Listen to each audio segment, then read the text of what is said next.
Bonjour, Max Armanet, pour vous accueillir au Paris Air Forum édition 2021. Une édition un peu particulière puisque nous sommes au musée de l'air et de l'espace qui recueille 2 siècles d'innovation. Et je me tourne vers Catherine Robert-Auglusten, qui est la directrice du musée, qui nous accueille. Catherine. Merci beaucoup Max, c'est vraiment un grand plaisir et je souhaiterais parler au nom du général Abrial, qui est le président de notre conseil d'administration, pour vous accueillir dans ce lieu exceptionnel. Comme Max l'a souligné, c'est un lieu d'histoire, mais c'est aussi un lieu d'innovation. Vous allez avoir pendant toute la journée l'occasion à la fois de suivre ces présentations et de découvrir les différents halls, puisque grâce à toute l'organisation avec ADP et la tribune, chaque espace sera aussi un espace avec des présentations différentes. Donc je ne peux que vous souhaiter une journée exceptionnelle, tant pour ceux qui sont avec nous aujourd'hui que pour ceux qui suivent via les réseaux et via Internet. Merci beaucoup à tous et je repasse la parole. Merci Catherine de nous accueillir. Tatiana de Franqueville, qui est la directrice générale de la Tribune, donc qui depuis 1 an travaille à la préparation de ce forum. 2 siècles d'innovation commencent à inspirer la Tribune dans l'organisation de cet événement. Merci cher Max. Alors nous avons souhaité, après une crise inédite, faire un événement inédit dans un lieu absolument exceptionnel. Et je pense que nous allons avoir des débats extrêmement riches et passionnants aujourd'hui, cher Max. Très bien. L'homme clé de cette aventure du Paris Air Forum, c'est Augustin de Romanet. On sait que l'Aéroport de Paris a été créé il y a plus d'1 siècle. Et ici même au Bourget, donc revenir ici, 1 siècle d'innovation pour ADP, c'est un retour aux sources. Merci beaucoup. Oui, bonjour à tous. 1914, c'était la création de l'aéroport du Bourget.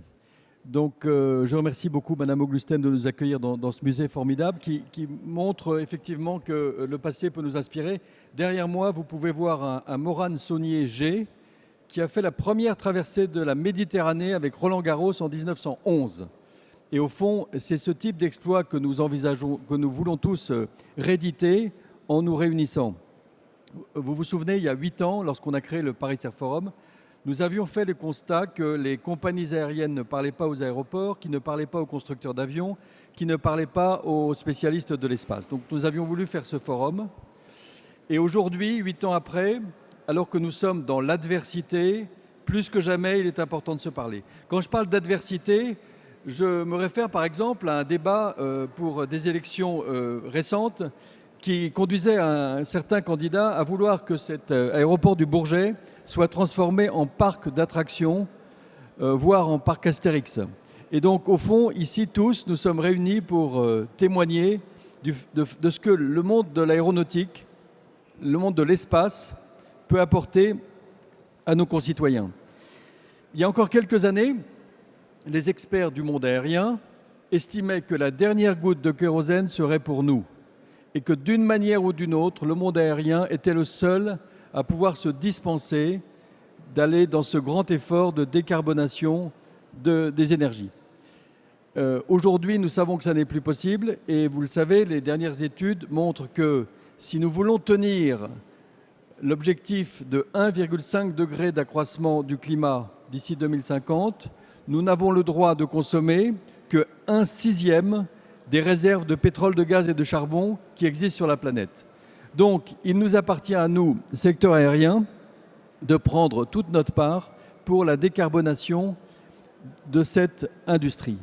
Alors, on me répète souvent qu'on n'y arrivera jamais, que les technologies ne sont pas présentes, mais je crois que c'est sous-estimer la capacité du monde aérien que de réussir sa transition. Et d'ailleurs, puisque nous sommes au musée de l'air et de l'espace, je rappellerai simplement au moment du bicentenaire de la mort de Napoléon, qu'en 1798, il embarquait sur un navire qui s'appelait le Patriote de l'hydrogène pour propulser un aérostat lors de sa campagne d'Égypte. Donc au fond, nous avons presque 200 ans de retard sur Napoléon. Voilà, donc cet après-midi, si les conditions le permettent, vous assisterez à des démonstrations de ce volocoptère. Donc c'est un un véhicule à décollage vertical dont nous avons l'ambition qu'il soit opérationnel avec des lignes commerciales en 2024, et puis également d'un avion Pipistrel de la société slovène. Alors, je crois que nous avons aujourd'hui l'ensemble des acteurs de la filière aéronautique, qu'il s'agisse de la défense, qu'il s'agisse du transport aérien, qu'il s'agisse des aéroports, qu'il s'agisse des constructeurs d'avions, des constructeurs d'équipements aéronautiques, et même, suprême générosité, nous avons invité ceux qui ne disent pas toujours du bien de nous. Et je serais heureux de participer à une table ronde avec Jean-Pierre Farandou pour lui redire que j'aime beaucoup les publicités qu'il fait dans les trains pour dire que le train émet moins de CO2 que l'avion, mais j'aurai quand même l'occasion de lui rappeler les qualités de l'avion. Voilà. Dans quelques minutes, nous allons accueillir Thierry Breton, qui est le commissaire européen en charge de l'innovation notamment, qui va nous dire en quoi et comment il souhaite promouvoir le rôle du transport aérien et de l'industrie aéronautique en général pour le développement de l'Europe. Voilà, je vous remercie. Je crois que Thierry Breton arrive à l'instant et donc je vais lui laisser la parole.